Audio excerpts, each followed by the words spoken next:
I couldn't walk. My legs literally felt like jello. Like I was just like this going into the hospital today. And they tested to see if I was having a heart attack or if I had cardiomyopathy because I told them about my mom having cardiomyopathy. So they gave me a chest x-ray just to make sure I don't have cardiomyopathy because I've been dealing with like really bad, sharp chest pains. Actually, I have to go and call a cardiologist tomorrow because they still are concerned about it because my blood pressure was literally like a solid 133 over 86. And that is so fucking high for me, so fucking high. And at one point it was 168 over 103. That was really fucking scary. That was really fucking scary. The police know you were borderline. Yeah, I told them I was borderline. They don't care. They don't care. I needed to go. I needed to go to the mental ward. I didn't need to go to jail. I needed to go to the mental ward. You know, I freaked out. I freaked out. And it's my fault and I take responsibility for it. But I want my baby so bad. I want my husband. I want my kids. And I'm so alone in this hotel room. So alone, you know. But this is how they deal with people who have mental problems in this country. They throw them in jail instead of throwing them in the mental ward like they should be. But I'm gonna start doing DBT again and getting into that again. Because I shouldn't have freaked out like that. But I did. I did. And I'm not proud of it, but it happened. And like really what I want to do is I really want to try to expose how they treat mental patients in jail because it's so fucking wrong. You don't fucking strip someone fucking naked and put them on a fucking concrete floor naked and put them in solitary confinement. I was literally in solitary confinement. It was horrifying. And then all night long, I haven't had any sleep either. All night long. And I can't communicate with Jason, so he doesn't even know what happened. It's a horrible thing. He doesn't even know what happened. When I went to court today, he was there in court. He was there. And he was whispering, I love you to me. He got in trouble with police for doing that actually to me. But he was there. And he loves me, and I know he loves me.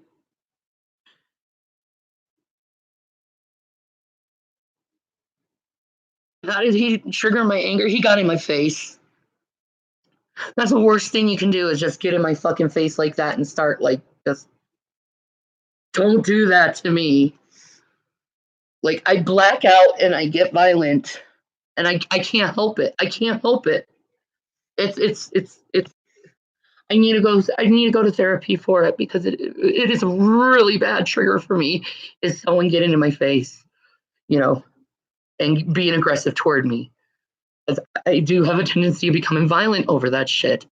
And I know it's because of my, my past rapes and I get like defensive and shit. And I know I shouldn't, but it's like I don't think people realize when I say I hate men, I really do. I'm very much afraid of male aggression in any way, shape, or form. I'm really, truly afraid of it. And that stupid bitch that was fucking yelling in fucking jail all night long. I'm like fucking suffering in fucking pain. And the stupid bitch was screaming, let me out of here, let me out of here. Oh, here it is. She's like this little, like, 5'2" little Mexican girl that's like barely like the size of a thimble or something. Tiny little girl with a big fucking mouth. I don't even know how she didn't even lose her fucking voice doing that shit. But it's like, I want peace in my life. I don't want to keep going through this, of going through this mental problem, and ended up even going to the mental ward or going to jail because of my mental problem. I need help. I need help. And I don't know how to get help. Because it's like everyone looks at borderline personality disorder, they look at it like you're some fucking cruel, malicious person, and you're not. You're not. All you are is an abused person that has really bad coping techniques and blows up on people because it's a defense mechanism and I need help from it. It doesn't happen often. That's the thing. It doesn't happen often. It's just like when stress starts building up, and I know it's the stress what happened online and everything, and dealing with my kids and dealing with Jason and all that.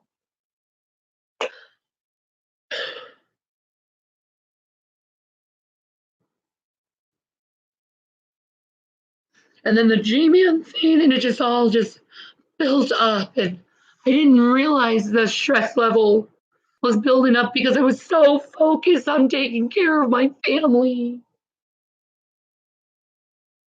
And then it happened, and I blew.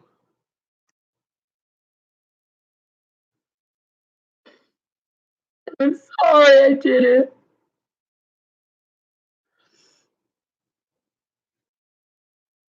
Because, you may call me an awful person all you want. But me slapping someone across the face, I don't think is equivalent to being naked on a concrete floor in fucking solitary confinement. Being completely ignored with no water or no food or anything.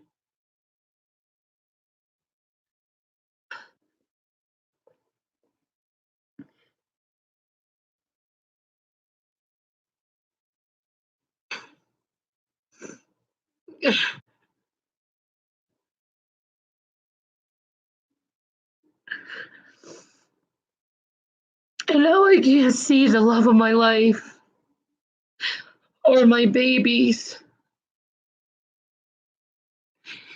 I'm stuck in this hotel. I'm still getting those chest pains that are so sharp. And I don't know if they're stress. The thing is that they think that the emergency room thinks it's stress. They took they took the x-rays. Oh, I don't have breast cancer either. They checked that out too. So I don't have myocardio. I don't have cardiomyopathy. I don't have breast cancer, thank God. But what I do have is like a horrible case of anxiety. And I don't know how to stop it.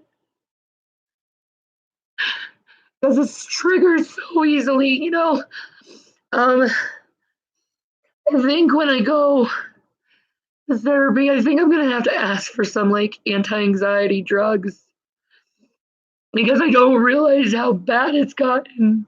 It's just so much has happened. It's like I'm dealing with the loss of my parents and my family and then G-Man and then dealing with Jason's alcoholism and then dealing with my boys growing up. And it's just like this one thing and then another thing and then another thing all piled up at once. And it just, oh, I blew. I'm so sorry. I blew. I was taking care of everyone else but myself. But maybe staying in this hotel room and waiting for the restraining order to be over might be good for me, because I've never really had time alone. I did bring this on myself, but at the same time, I didn't either because I have a mental condition that I can't help. I can't help. So it's like, it's a bunch of things and a bunch of reasons. But I ultimately did bring this on to myself. Because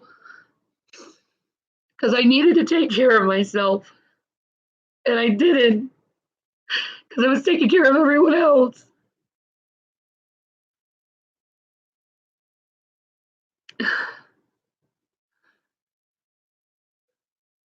But I'll get through this. I always do.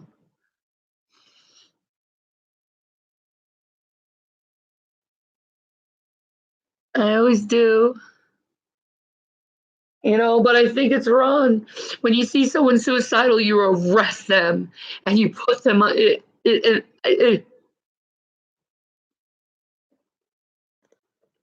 I guess that's the law here. And like I said, I only slapped him just to get him out of my face. It was fucking stupid of me.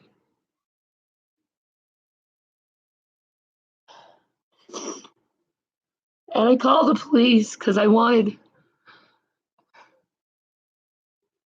Hey, don't be messing on Trump, okay? I'm staying at a nice hotel. So I'm not gonna be hating on Trump.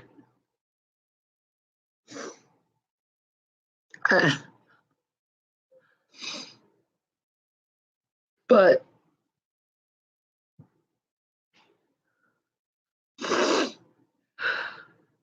it still hurts. But I do take responsibility. I do know I lost my shit and I lost my temper and I need to fix this thing in my head. When I get cornered, I black out and I fucking pop. I don't know what causes that in my head because I'm not a violent person. But when I'm cornered, though, when I feel like that male aggression on me, I stop. The same thing happened with Chris's brother. He started getting in my face and started pushing me. And I popped. I don't like men who, I don't want male aggression on me. Simple as that. And I think that's understandable.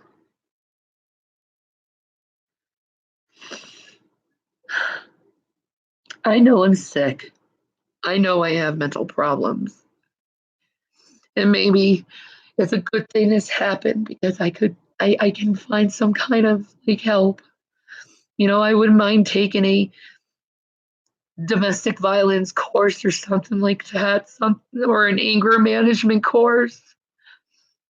Just something to show me what would be a better way how to cope. What's a better way how to deal with a situation like that when you feel threatened?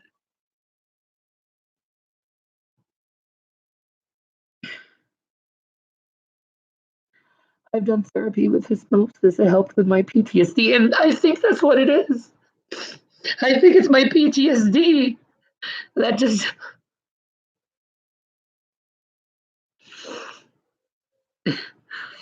It's just like when I get male aggression on me, it's just like all of it, all the fucked up shit guys have done to me, all of it just comes back at fucking once, and I just like, it's like, stop.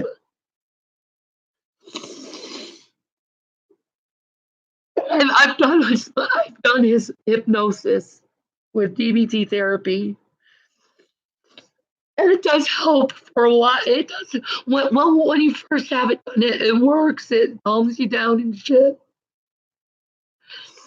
But you have to constantly go under hypnosis for it to like constantly be that steady.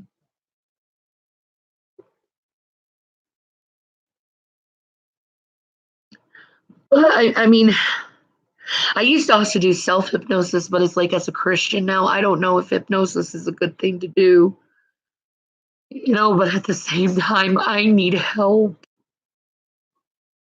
I can't live my life like this, blowing up and blacking out and attacking the people I love due to my own fucking problems that I deal with. I can't do that. It's not good for them at all. And they deserve a lot better. They deserve a lot better than that. You could use weed as their. I can't use any controlled substances right now until after the court case. So, as the time being, I am completely and 100% sober and going to be as painful as it's going to be not having the THC system. I did ask though, can I still get CBD? And they said, yes, you can still use the CBD, but not the THC. And I was like, okay, I'll take the CBD. So I think that's what you'll be seeing on my Wakey Bakes is me like for a while using CBD products instead of the THC products.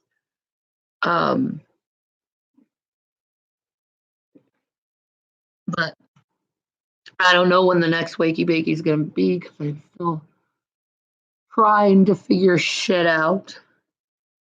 I mean, this is all new. This just happened. Like,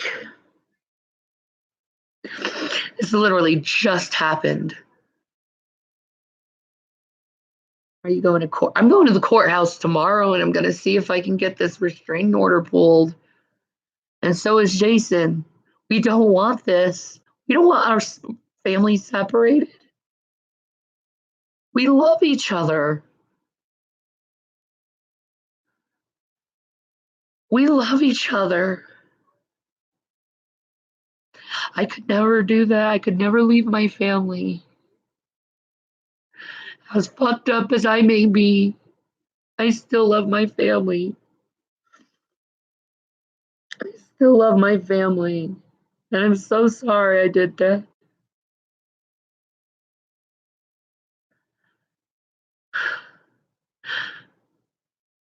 But then again, it's like when you fucking mentally go, when you're mentally fucked up, that shit happens.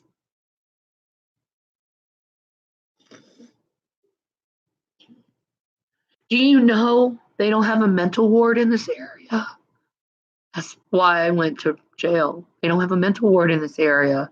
They have like a crisis center where you can talk to someone, but they don't have a mental ward. You have to go down to Denver in order to go to a mental ward. And it's like, what the fuck? I wish I knew that when I moved here. Because I need to live in a place where there is a mental ward nearby. Because once in a while, I do need it. I do need that time to fucking chill out. That time to, talk to just doctors. And I know it sounds fucked up to people who are norm, but your girl's messed up in the head.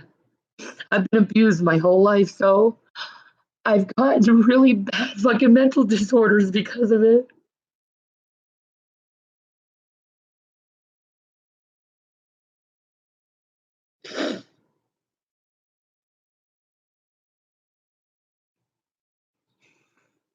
And I end up being abusive too. And I don't want to be that person. I don't want to be that person. I don't want to be like them. But I'm so lonely here. It's so quiet. I don't even know if I'm gonna be able to sleep. I miss my man. I miss my husband so much. He was such a sweetie pie. I went in the courtroom and I saw him there. I didn't think I was gonna see him. And there he was, telling me he loved me. Jason was there after I did that. He loves me.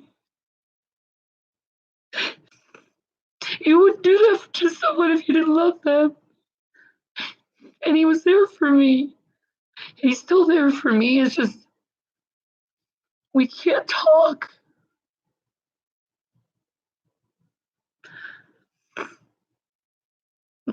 Too bad we can't do that spiritual talking that we used to do together. Like all night long, I was hearing Jason's voice saying, "Shannon, are you okay?" I don't know if it was just in my head, but it sounded so audible.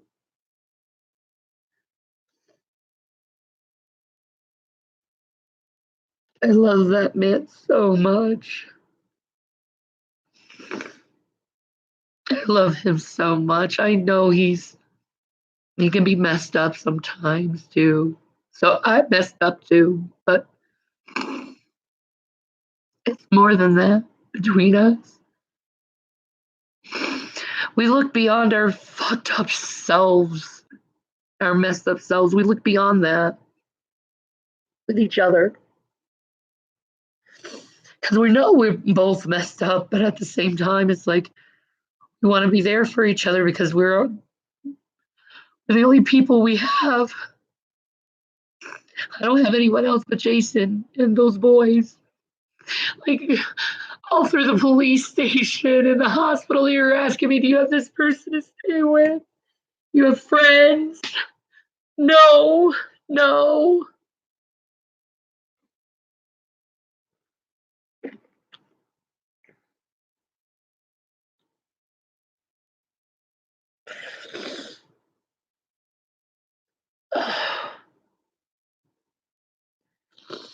It sucks being me. And it sucks that I have no fucking support. But that's okay. I have myself. I'm fucking strong. I can fucking do it.